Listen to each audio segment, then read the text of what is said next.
Okay, welcome back everyone, I'm still Evil Tim, this is still Let's Play Goldeneye. So let's play Goldeneye. Today we're going to Kyrgyzstan, which is a place between Kazakhstan and China, in case you're wondering. It's a strange place, and if you want to go back there and read Moneypenny's insane rant, you are welcome to, but I'm not going to leave that lying around. Anyway, here we've got an enormous Saturn V type rocket, which doesn't seem the sort of thing you'd find in a nuclear missile silo, but never mind. James Bond stands up, and the silo was infiltrated, oh no. There's a ladder there, which is kind of odd. But yeah, if you infiltrate General Oromov's silo, bent on destroying it with your explosives, he sets some explosives to blow up his silo. This is sort of like reacting to a threat from a murderer by threatening suicide, which, granted, worked in Blazing Saddles, but I don't think would work that well elsewhere. Anyway, this level introduces a radical new concept for Goldeneye, which we will call difficulty. Yes, it's actually quite a hard mission for once, largely because it's full of these guys hiding behind invincible crate-type things. And like some kind of ambulatory toilet, we're going to have to flush them out. Right, so take care of that guy. This is one of the fuel rooms which you've got to plant bombs in. So firstly, since somebody mentioned it in the thread, we are going to menace a scientist in order to get his Dostoevsky from him, because it makes sense here actually. It's got one more round in the magazine, and it's slightly more powerful, as in, I think it's one does 47 damage per hit and the other does 48. So it's not much more powerful, but every little helps. Anyway, let's whip out our plastic explosives. Yes, we've got some plastique here, so we will, as you notice also, we've got these circuit boards, which I'll accidentally select one of, which look very similar to the data feed from the previous level. Also, all the keycards are named after the room which they open up the far door of. There's one in each of these rooms, and we have to get all of them if we want to escape from here with our brains intact. There we go. So, we're going to take these guys out over here. As you can see, Oromov has apparently decided to enforce the YouTube time limit on this video, which is strange of him, I suppose. So, anyway, pick up these KF-7 Soviets and we will continue. And we will see that there are quite a few flaws in the AI here. The AI actually can't see over railings and can't fire over it either, but we can, which makes us much more powerful than it is. So we'll blast him a couple of times, and then we will retreat, thus that we may take advantage of their stupidness. The other good reason for using the Dostoevsky here rather than the silent PPK is that it makes a lot more noise, which will tend to bring people outside their normal areas, allowing us to take them out more easily. Marvellous. And we want to take those out because otherwise we'd end up hiding behind a bunch of exploding barrels, which isn't very bright. But we have to now wait for this smoke to clear. Luckily, because of my loud gun, these men here are going to have to come around and get me rather than waiting in their places they would be before.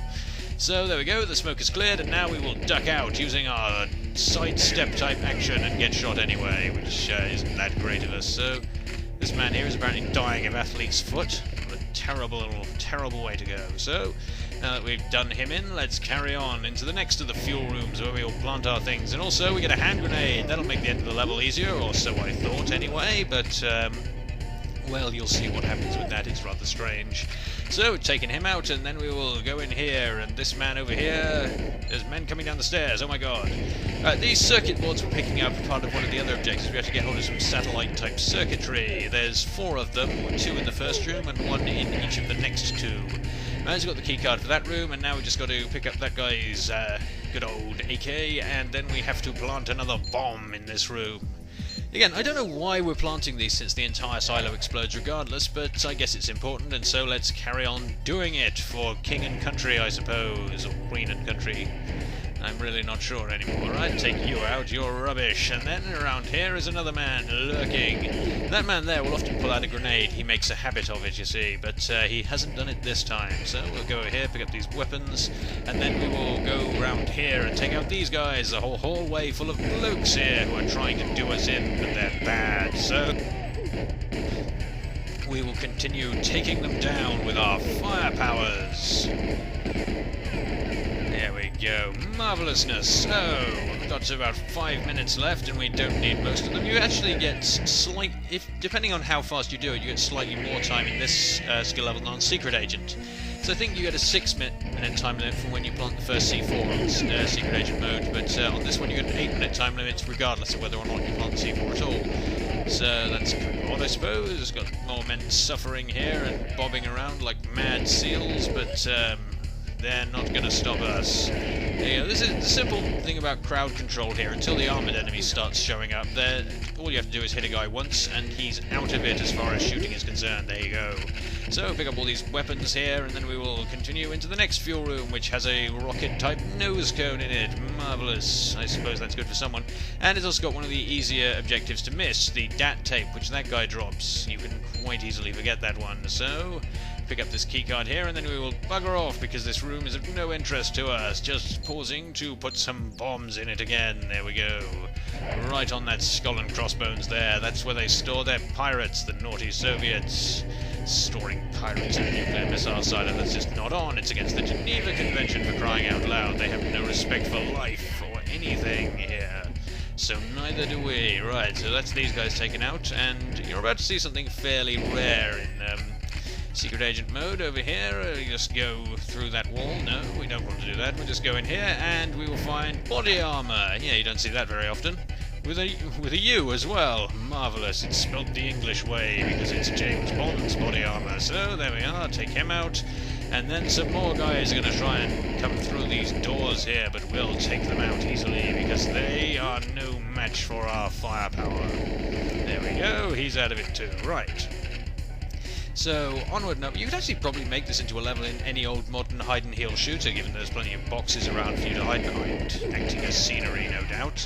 But in this one, they benefit us not, because ducking is a bit awkward, and we don't really need to do it. So, instead, we will take them out standing upright, in a run-and-gun fashion. I don't know why I did that, but let's continue here. Now, in here is the Goldeneye satellite, if we just look at it for a minute here. It's in here as part of a fiendish experiment by the Russians to have some space on Earth. In order to save money on rocket fuel, they'll just wheel it into the space instead. But we'll take a picture of that so that we can prove to him that that's what's going on, and then we will pull out our plastique and we'll plant it on shit. Here we go. We've completed Objective A of planting the bombs in the fuel rooms. We're going to plant lots of bombs in the final fuel room. I don't know why they give you so many spares, but let's not knock it. Instead, we'll go up here and we will then face Oromov with our grenade. Here, eat this, Oromov, you bastard. Unfortunately for us, the game thought of that, and thus our grenade has apparently disappeared into some of that space that the Russians have and doesn't explode ever. Which is more than slightly irritating, considering I thought I was being clever here, but no. They have the antidote to our cleverness. You try and outthink Goldeneye and it'll outthink you. Right? Oromov here is virtually invulnerable. You have to hit him loads of times if you want him to wuss out and run away. Sometimes he'll drop his briefcase there, but you'll see that just after the video finishes. There's an extra little bit which I've tacked on to show you what his items do, because they are special, you see. So, more shooting through this door, and then we will make our way out of this place, out of this weird and crazy dimension which we have found ourselves in.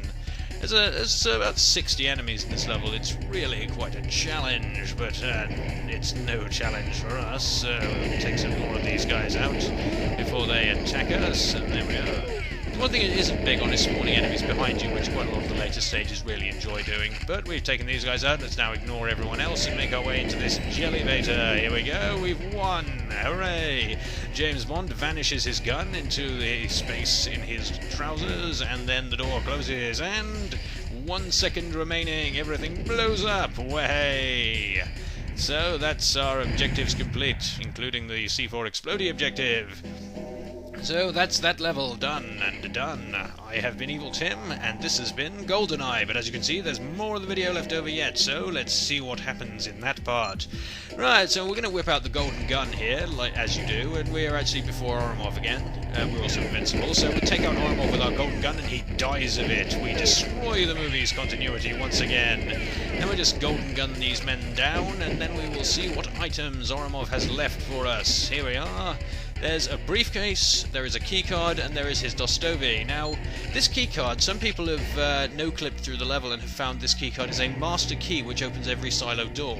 It is also, however, these are the Cougar Magnums, which are another weapon that we're not really going to see in the game. We will see the golden gun. It's a special weapon, but we don't get to use these unless we kill Natalia, and we're not going to do that, obviously, because that would be dreadful of us.